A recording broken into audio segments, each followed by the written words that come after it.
Hello! Welcome. How's everybody doing tonight? This is Carpo's channel, and this is Carpo's video. Haven't made a video in a few days. I've been pretty distracted with some shit going on in my own mind and my own life, as well as just being relatively busy with the whole Kratom ban potential thing going on, which now everybody's ordering a shitload of Kratom, so keeping up with that has been interesting. I wanted to make a video saying don't panic. You know, it's really funny being in this position as a vendor, saying, well, Kratom, you know, I'm not afraid of Kratom being banned at this moment, but it may become to the point where you can't sell it for consumption, and then it would cause all these problems with people having to sell it not for consumption. My vendor personally sells it not for consumption anyway, and he's always been that way for the 8 years I've been buying from him. And so he's always been ahead of the curve on that. So I've kind of tried to follow his, you know, lead, I guess. But this video isn't about that at all. I wanted to mention that before I get into this, because I know a lot of people have been asking me to make a video about Kratom and the current situation, and I will. It'll be coming up in a future video. This video is about a lot of different things, but it's mostly about the complexity of life, in the sense that we get too wrapped up in all the details, and it's really confusing, and how we're immersed in this culture right now where we're forced to perform like basically circus animals, if you will. You know, go to school, get a job, get a career, you know, do all these particular things you're supposed to do in order to be a good human, and then retire and do it gracefully and age gracefully, and it's all a bunch of bullshit. All of it. The only thing that makes any of these ideas legitimate is the fact that we give it legitimacy. And we as a species have decided that as a culture, in certain cultures, this is what's normal. And I'm not going to go into the details of that, because that's another issue, just like conspiracies, where you can go on for fucking ever and never get anywhere. You'll sit there and talk bullshit circles forever. And I tell you this as a guy who's been through the conspiracy realm. And that's what I'm going to get into on this. Not conspiracies per se, but the strangest thing that happened and led to this, led to this, led to this. I watched a video the other day that came on, and it was, now, start off with Joe Rogan, okay? It was a Joe Rogan interview with Tom DeLonge. Tom DeLonge was the lead singer for Blink-182. I would say they call themselves a punk band, but it's bullshit. It's crap. You know, it's mainstream punk, if you will. But it was, personally, my opinion is it was garbage music. And he went on, and recently, he says he's been studying UFOs for years, and last year he made a declaration that he was going to reveal some big secret. Then recently, Tom DeLonge comes out with like these 5 ex-military, ex-DOD, ex-CIA guys. There's like 5 or 6 dudes, or like a panel of like 10 guys total, I think, that all represent these interests, these suits and ties with this white, you know, old men with white hair, basically old white men, claiming that they have given him full access to the UFO files, basic, you know, and this is in a nutshell. I mean, there's a lot more to it. It's not that easy. That they came to him and said, look, in essence, he's saying they needed me because I'm a good spokesperson to the next younger generation to help them disclose this technology and UFO disclosure. Which, you know, the idea that an old burned out 90s rocker is going to make a good spokesperson for a new generation is pretty preposterous in itself. No offense to DeLonge himself or anyone else, but, you know, I respect the fact that Tom DeLonge is an avid UFO researcher, and you can see in his eyes that he's really interested in it. But what happened was, last year, there was a WikiLeaks, and they found out that DeLonge had really communicated with John Podesta, and this supposedly confirmed all of his, you know, by the fact that he'd met with these people. Everybody confirmed, well, he must know something we don't. He won UFO Researcher of the Year.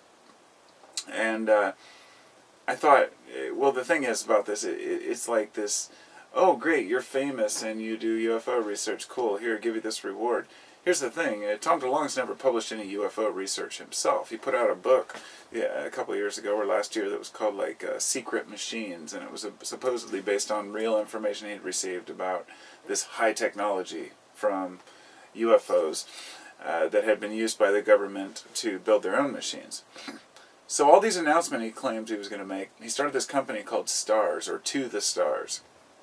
If you go to the website, on top of them claiming they're going to build this machine that can transcend space and time and travel through water and land, it also can sell sweatpants and hats. And there's a whole bunch of merchandise. And he keeps putting out these things like, oh, we're going to reveal the truth soon. And then finally he had this meeting with, you know, this like, you can look it up on YouTube. It's with these old white men that talk about, you know, how they're going to, all of their history and all of their experience and how they're going to build, they're working on building this machine that's basically a plane that can transport, maybe a teleport type machine that has this like, you know, warp drive in it or something. I don't know what to make of it, and I'm not sitting here telling you that the whole DeLonge thing's all bullshit. I don't know what they have to reveal. All I do know is that they made these claims, bold claims about revealing things, and then kept putting it off, and then all of a sudden, you know, they're asking for donations, and they have a Kickstarter campaign that's raised like $250,000.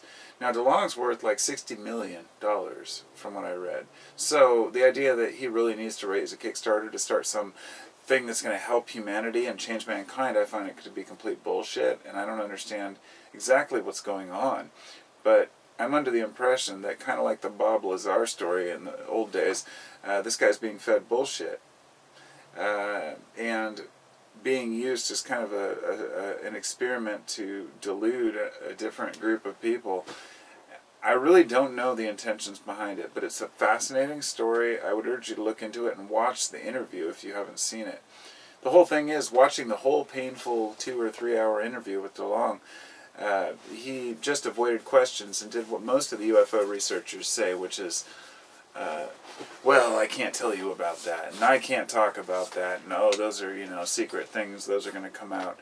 Now, let me tell you, I am a skeptic, but I'm not the kind of person who just says I don't believe something and everybody's full of shit. I'm the kind of person who studied UFOs myself for 10, 15 years, just like DeLonge did. I was obsessed with UFOs for a long time and loved that shit. Bigfoot, everything. I looked at all the information, and I'll tell you, in the 10 years since I've looked at UFO info, and I still look each year, basically it's like an annual thing where I go and I look at all the new info. There's less info that's come out in the last 10 years and less photographs in the last 10 years that are realistic than in all the years prior. There were a lot of forgeries. During the Cold War, there was a lot of misinformation that was given out to convince the Russians that we had more technology than we had because it would scare them. There are good reasons for us pretending we had UFO technology, and maybe we did, and I don't know how much, but I'm going to tell you that the UFO community has, unfortunately, they're well aware that they've led themselves into a dead end in many cases. There's very little you can do until new UFOs appear and new, you know, evidence appears. And people drool over that fucking UFO evidence when it comes in, man. It's like, oh my God, is this real? Is this real? And then you find out it was CGI and you're totally distraught. You're like, oh man, I really want.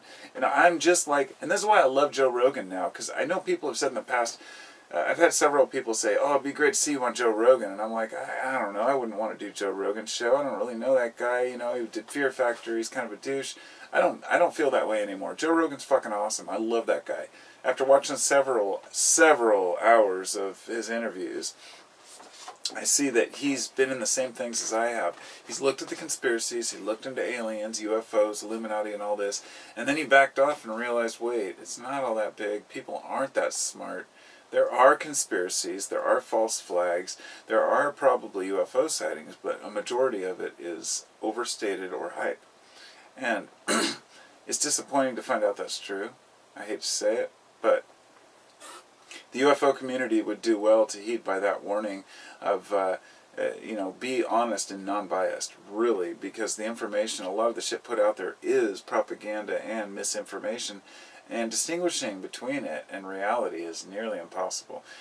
This leads me into kind of another part of the video I wanted to talk about, which is the whole conspiracy and alien and Illuminati, you know, New World Order type realm goes nowhere. It's fun to look into and then move on with your life. Because I spent a lot of time thinking that martial law would eventually be declared and we'd be sent off to FEMA camps. And I'll tell you, this was long before I even found the internet. This was back in like 98, 97. And that's when I discovered Behold a Pale Horse by William Cooper, the ultimate conspiracy book. And it led me on this crazy path for a decade and a half. And so now, today, I'm totally chill, and people think, well, you know, you probably haven't looked into this, or you haven't done enough research in this, you know. At least once a week somebody's like, you know, I hope you've looked into flat earth, you know. Do you know flat earth is real? I'm like, dude, you're a fucking idiot for thinking that. I never say that. I actually say, well, actually, the truth is that I have looked into it and list the reasons, and then they say something that's stupid. Then I say you're a fucking idiot. And I don't mean any offense to anyone out there who believes in flat earth, but get a brain. Get real. You know, it's not about who you believe or whether NASA's faking photos or any of that stupid bullshit. It's about using common sense to determine the fact that the universe is a vast place, that you can go to any amateur telescope, an astronomer, and look through the telescope and see deep into space, a deep field telescope, and unless you think that there's some image, you know, put on the telescope, it shows that space is indeed deep, that it's not just a picture of what we see. And on top of that, the moon phases, the fact that the moon pulls the tides, the fact that there are eclipses which show that the earth is round and that the moon is round. You know, it's you choose what you want. The thing is, if you're wasting your time trying to prove the earth is flat or round, you're just wasting your time. That's the whole thing. It's moronic either way, because I know the earth is round. I don't need to defend that, and it's not going to harm me at all to believe the earth is round if it turns out to be a fucking pancake, and on the other side are ice crystals, and there's giant ice borders on the side. And believe me, I've looked into it. You know, they claim GPS is land-based, and I say, well, what about in the middle of the ocean? Well, that's different. You know, everybody has an excuse and a reason to believe whatever they want, and that's the problem with delusions. The conspiracy realm has turned into full-blown delusions. And that leads me into the next part, which is, you know, even though I watched Rogan and that Tom DeLonge thing, then I looked into all this Tom DeLonge info and saying, what does he really know and what could he know? And find out that they're claiming, you know, raising money to build this stupid fucking spaceship that isn't real. So, at least in my belief. So, it led me into, like, I was looking at Joe Rogan interviews, and then Alex Jones came on, and I was like, it was like February of this year, I think. Couldn't believe it. Alex Jones on Joe Rogan, it was the most hilarious thing. I watched the whole 3 hours of it, and thought, I'm doing this as a favor to some of my subscribers who have said, you know, one guy asked me recently, you know, well, we need to get Alex to talk about Kratom, and I said, no, please don't.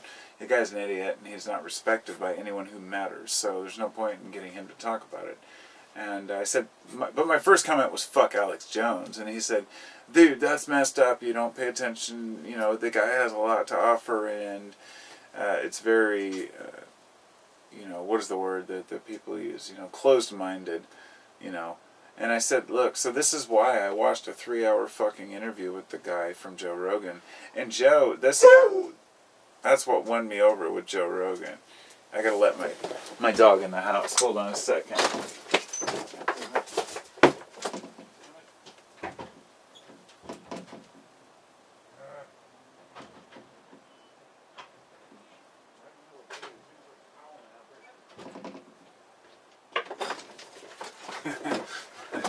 Fucking dogs.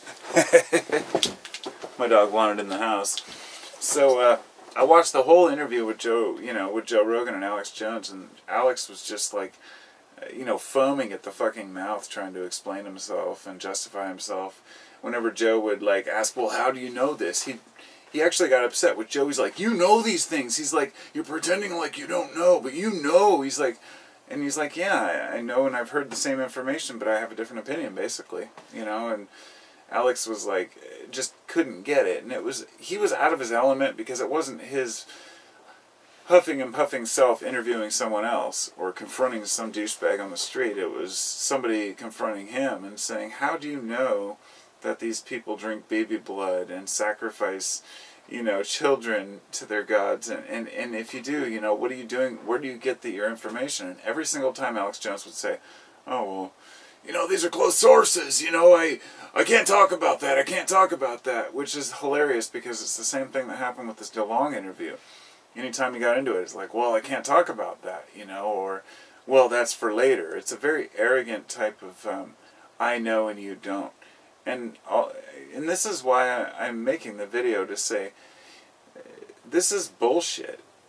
It's, both of these guys are selling products, you know, Tom DeLonge and Alex Jones, and they're both talking about these great big breakthroughs that they supposedly are revealing. And the problem is, if you lace a little bit of truth in, you know, like Alex Jones does, people say, well, you should listen, he's got a lot of truth. And I say, you know, you can put a blindfold on and throw darts, and you'll still hit the target once in a while.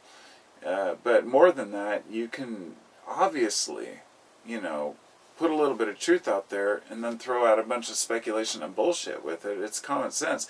If you still buy into propaganda on mainstream media, you're an idiot. If you still buy into propaganda on alternative media, you're an idiot as well. It's time that we move past this and realize that it's individuals like you and me speaking our minds as a collective that matter. Not what a few people say on the fringe. It really isn't. Because those few people on the fringe are seldom really in the know. They usually just have a really strong opinion and a loud voice, you know. So that's my opinion on it anyway.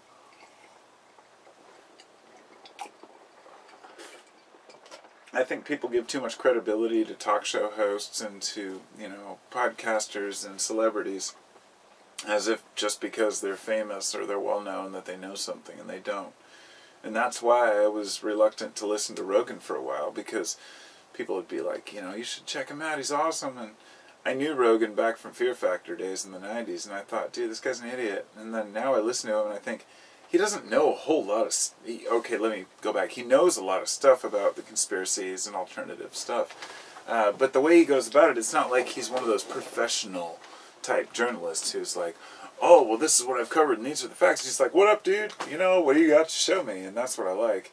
It's like, actually, I would love to do Joe Rogan's show sometime. That would be fucking awesome. Because I thought, you know, what would I talk about with him? And I thought, shit, I'd talk about everything. Because I'm into totally the same shit, you know? So it's like a kind of level 180 for me on him. I like the guy now. And and I like the fact that he was willing to interview Alex Jones. Even though they've known each other for a long time, he obviously has different opinions. And that's the thing. These guys can, you know, interact and have a disagreement and walk away from it shaking hands. It's really important. The only thing that I have a problem with is that Joe Rogan seems to be straight up, while Alex Jones seems to be obviously bullshitting people, and it's causing problems. And that's because of all the basically blaming others. This is where we fall into a major problem in this world, is believing other people have these great answers and that others still understand how the world works and are masterminding this world. We believe that the Bilderberg groups meets and the Illuminati still gather and plan out the world's affairs. The truth is that there are a lot of conspiracies. There are many secret societies and groups, but they've always been around. Always. From the beginning of society, there have been secret groups. Anytime a government forms, there's always going to be a few people who conspire within a group within that government. It is unstoppable. You can eliminate government, you can eliminate society altogether and get rid of it, but two people can conspire against their neighbor or against even a family member. It's not going to change anything to pretend like it's not happening in government too. So we're kind of stuck at a crossroads where we can sit and complain about shit like Alex Jones does, or we can try to fucking do something about it as an individual, and that's up to you. And I'm not sitting here preaching saying you should do something about it in the world, but rather we should all do something, you know? The world's confusing. Life is confusing. I don't understand it any better than you do. I'm not going to pretend that I do. I've had my own breakdowns, and everyone I know has had some sort of a crazy reality check in their life where they're like, oh my God, what just happened? You know, and they're not always good ones. So, what do? You know? Here we are. We have the internet at our disposal, all this information, and then we're moving into an age of eliminating net neutrality and maybe destroying the last vestige of free speech that we had, the internet. I don't know what to think about it. I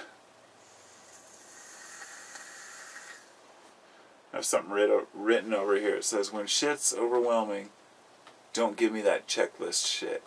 I wrote it down on the wall, on the paper over there. It was a note I was going to make a video about, but yeah. People talk about making checks and balances, making checklists about your life, and it's like, it's not that easy is my point. It's hard for everyone. We all have a learning curve that's based on our circumstances. The world wasn't meant for our lives, or I should say the human mind wasn't meant for all this craziness, but we're doing our best to acclimate. So I guess I'm gonna go now. I gotta check and see how long it's been. 22 minutes and 13 seconds. This is my Tascam recorder, and I use this to record all my sessions here and all my notes. It's a really nice recorder. It's crazy to go back and listen to a high quality one, you know, with the 2 channels on it. And you can record the kids playing at the playground or something, and kind of, it's like almost like you're there when you listen to it. It's crazy for such a little device. But anyhow, I'm out here. I'm going to turn it off, and I'm going to bid you all farewell. And I hope you all have a good night. Well, I've been wanting to make a few more videos. I have a few different subjects to cover, so I will over time. And hope you all are having a good holiday. And I'll talk to you soon. Peace.